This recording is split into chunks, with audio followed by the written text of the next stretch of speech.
শেহতীয়াকৈ জুবিন গাৰ্গৰ মৃত্যুৰ পাছতে এখন ফটো বিশেষভাৱে ভাইৰেল হৈছিল বা চৰ্চা হৈছিল আৰু এয়া আচলতে ভাগ্য নে এয়া আচলতে কাকতলীয় সংযোগ সেয়াক লৈ সকলোৱে চৰ্চা কৰিছে আৰু যিখন ফটো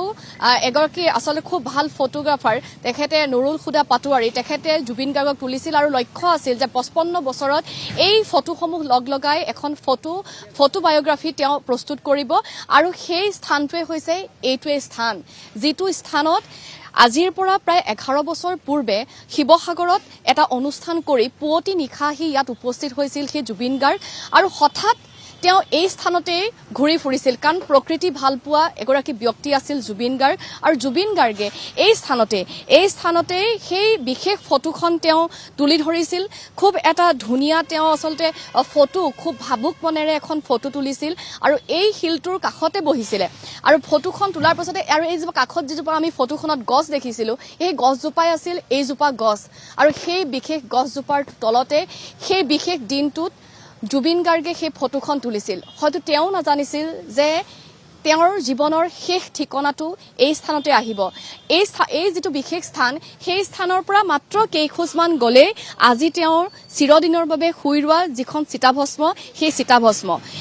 গতিকে চাওক কেনে এক সংযোগ নিয়তিয়ে আচলতে কেনেধৰণে এই কথাবিলাক লিপিবদ্ধ কৰি ৰাখিছিল কেনেধৰণৰ কাকতলীয় সংযোগ যি স্থানত আহি জুবিন গাৰ্গে ফটো তুলিছিল সেই স্থানতে সেই বিশেষ স্থানতে আজি আহি জুবিন গাৰ্গে শেষ নিদ্ৰাত বা শেষ ঠিকনা হৈ পৰিল সোণাপুৰৰ এই স্থানত এই ৰাস্তা কাষতে দেখিছেই যে এইটো হাইৱে সেই হাইৱেৰ পৰা আহি তেওঁলোকে আচলতে এটা চাহ খাবলৈ ৰখিছিল কালি প্ৰতিদিন টাইমৰ সেই বিশেষ সাক্ষাৎকাৰটোত নুৰুল হুদা পাটোৱাৰীয়ে ইতিমধ্যে উল্লেখ কৰিছে তাৰ পাছতে জুবিন গাৰ্গে আচলতে প্ৰকৃতি ভাল পোৱা এগৰাকী ব্যক্তি আছিল তেওঁৱে সেইবাবে এই গছ গছনিৰে ভৰা এই স্থানডোখৰলৈ আহিছিল আৰু তাৰ পাছতে অনাই বনাই তেওঁ ঘূৰি ফুৰিছিল তাৰ পাছতে ফটোগ্ৰাফাৰগৰাকীয়েও বিভিন্ন কিবা কপিও ফটো মাৰিছিল আৰু এইজোপাই সেইজোপা বিশেষ গছ যিজোপা আমি সেই বিশেষ ফটোখনত দেখি আছো আৰু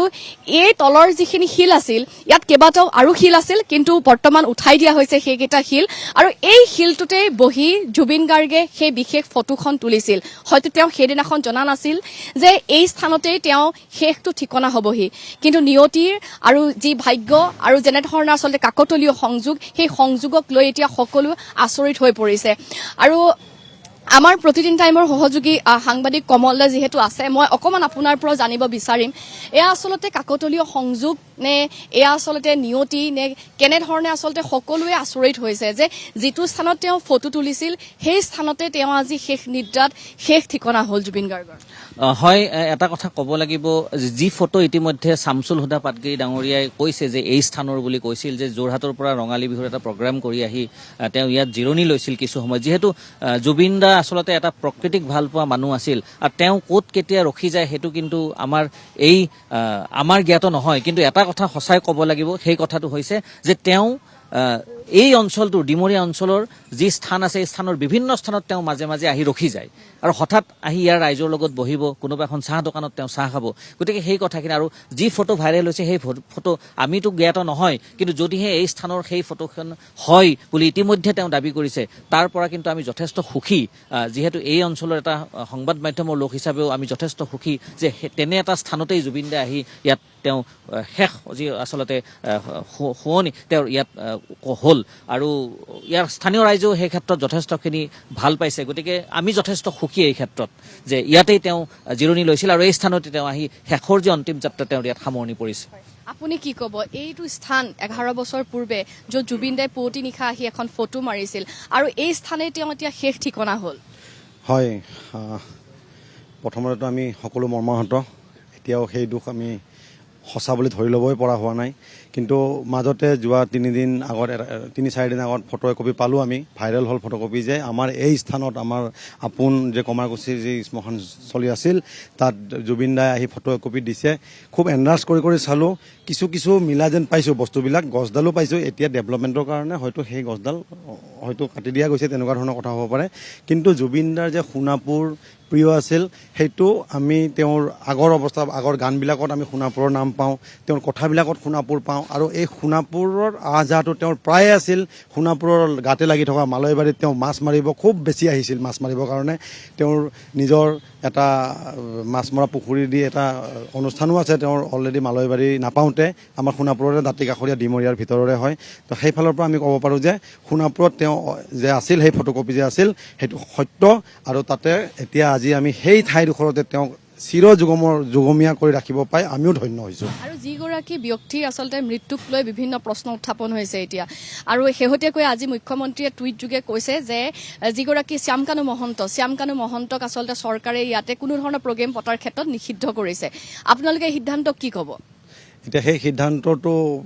ঊৰ্ধ্বতৰ কৰ্তৃপক্ষই কেনেকুৱা ধৰণৰ সিদ্ধান্ত লয় সেই সিদ্ধান্তত আমিও সন্মতি প্ৰকাশ কৰিম নিশ্চয় আমাৰ মাননীয় মুখ্যমন্ত্ৰী শ্ৰদ্ধাৰ ডক্টৰ হিমন্ত বিশ্ব শৰ্মা ডাঙৰীয়াই এই ক্ষেত্ৰত কোনো ধৰণৰ হেমাহি নকৰে কাৰণ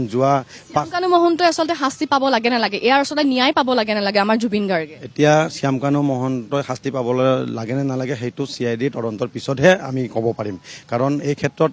আমিও অজ্ঞ আমি জনসাধাৰণ হয় সাধাৰণ জনতা হয়